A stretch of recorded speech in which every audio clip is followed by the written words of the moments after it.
Children who have never spoken speak their first words, and children who couldn't walk take their first steps to race their ponies, and children who could not sit up learn to. Hi, my name is Tiffany Culpepper. And I'm Erica Taylor, and we say that after working at the ranch, the theme is Every Ride Counts. In our executive council meeting in August, we discussed possible projects for FCCLA to be involved with this school year. Our concerns were to strengthen the homes of families who have children with special needs. Our concerns lined up with FCCLA national programs, Families First. We wanted to improve the community's perception of local teenagers by helping teens be recognized as productive members in the community. And we wanted to help special needs children improve their skills such as focusing, following instructions, participation, and self-confidence.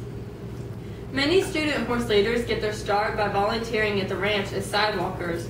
Therefore, we decided to continue our project of horse walking at Eagles Rest Ranch. My sister, Kelly Taylor, is autistic, making this concern personal to me.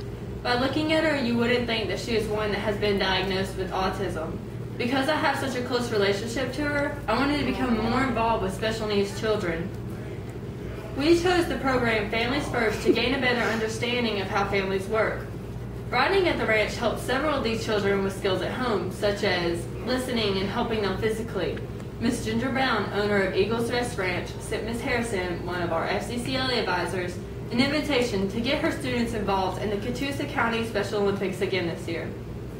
Eagles Rest Ranch is located at the foot of Lookout Mountain in Walker County, where we go to school, making this the perfect location for a local project. We were excited she not only invited our chapter to come, but was willing to train us 8 weeks to become spirit horse walkers. Next, we set our goal. Our goal is to assist the Special Olympics and Spirit Horse program in any way needed, making this a community service project. Our club planned to go to the ranch every Tuesday from September 3rd through October 26, 2013. During our Be a Part of It and Join FCCLA campaign, we invited students to become involved with FCCLA and Eagles Rest Ranch. 11 students signed up to be trained as horse walkers and horse leaders. To be a horse leader, you must have some experience in how to handle a horse and to control them. This year, due to all of our experience in training, Erica and I became horse leaders. When we were busy horse walking, we got to talk to some of the parents and the riders and get to know them better.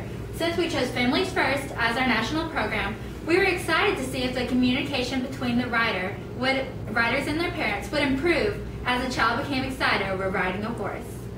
For some children, this is the first time they ever feel successful in being able to guide a horse on their own.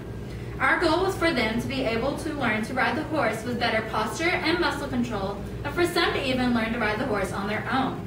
After all the lessons were over, we worked on projects that were going to be sold to raise funds for Eagles Rest Ranch, to ensure that they could continue to host this wonderful event of the Special Olympics. We cleaned and painted old horseshoes that were sold as crafts, and we made Christmas ornaments that were also sold to raise funds. Eagles Rest Ranch is a nonprofit organization, and Erica and I helped in many fundraising events, such as the Flinstone Festival, where we walked the horses and we worked the concession stand. Then we formed the plan. So who was all involved? 11 Ridgeland FCCLA members and 2 of our trained advisors. Catoosa County and Walker County special needs children were invited to participate. This year we had 39 special needs students that were to be trained for the Olympics at Eagles Rest Ranch, as well as receiving the rewarding benefits of therapeutic riding, that is. What is therapeutic riding? Therapeutic riding is designed to benefit disabled individuals and can be referred to as horse therapy. A disability does not have to limit a child from riding a horse because horseback riding rhythmically moves the rider's body similar to a human's walk. Riders with physical disabilities often show improvements in flexibility, balance, and muscle strength. The horses that are used for therapeutic riding must be quiet and have a gentle disposition. They must not also respond with anger or frustration to the rider and must be capable of enduring long periods of low activity. The horses must generally be slow and be able to functionally sound at a walk, trot, and canter. Each horse is assigned a specific person to be his or her schooling partner and to follow the assigned training program. As a result of our research on Spirit Horse, we learned that the reason it is called Spirit Horse is because those who participate believe passionately that the horse's spirit senses that a child needs help. In early childhood classes, we learned about children with different disabilities. Some of the disabilities we worked with at the ranch were children with cerebral palsy, autism, and Down syndrome. Some children needed to be worked with differently and provided special equipment to ride because of their disability. So when did it start, you may ask? Well, we began training on September 3rd, and our hard work continued for 9 weeks. We went every Tuesday for 4 hours, and we had to put in at least 60 hours. Some of us also went on Saturdays to help with fundraising events. Special Olympics was October 26, 2013. We went through schooling for about 3 days to get certified as spirit horse instructors. Our greatest barrier in this project is time.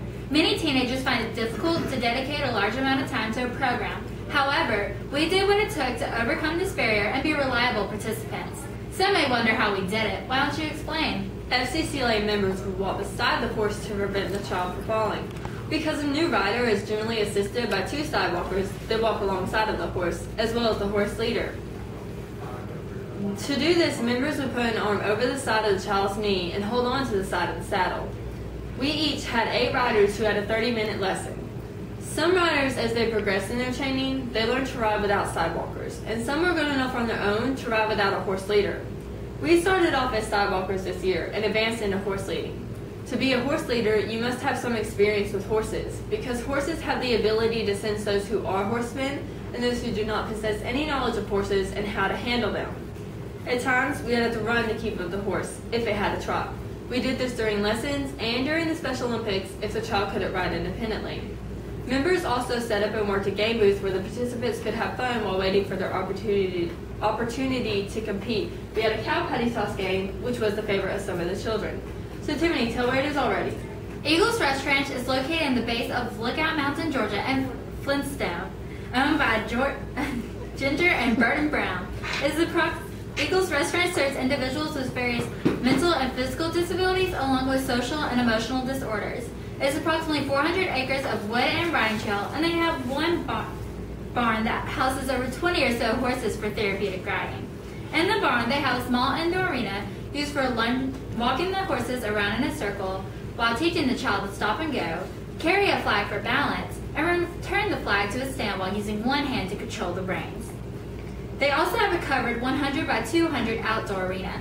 This arena has a wheelchair ramp for the children that need it. The Spirit Horse mission is to assist riders with disabilities and reaching their full potential through the interaction of the horse. So why get involved? We wanted to make a positive difference in the community with the families of children with disabilities, volunteers from our FCCLA members, and in our community. We felt this helped to strengthen our families and our FCCLA members' relationships. Before my sister started going to the ranch, she did not know how to ride a horse. Children who start to isolate themselves have become more open as a result of therapeutic riding. My sister learned important skills such as focusing, following instructions, participation, and self-confidence. So let's wrap it all up. Throughout this project, we announced what we were doing to raise publicity for this event. It was great seeing some of our classmates there the day of the Special Olympics. This project allowed us to learn more about special needs students and helped us to apply some of the skills that we learned in class about how to deal with children with special needs. We shared our project with other classes and invited them to come volunteer. A summary of our project was even featured in Georgia News. Ms. Deborah Postel, a member of Spirit Horse, expressed how grateful she was that she could completely rely on us. Her saying this was a great compliment. Parents of the students at the ranch expressed their delight in being able to see their child ride a horse on their own for the first time. Because of this, many parents decided to continue on with lessons even after the Special Olympics was over. This has been one of the most exciting projects our FCCLA club has done this year, and one of the best things we have ever done. After this project, we as well as other members of Ridgeland FCCLA have realized that no hour of life is wasted that is spent on the saddle of these horses. In other words, stronger families, Stronger leaders, and stronger futures. We're done.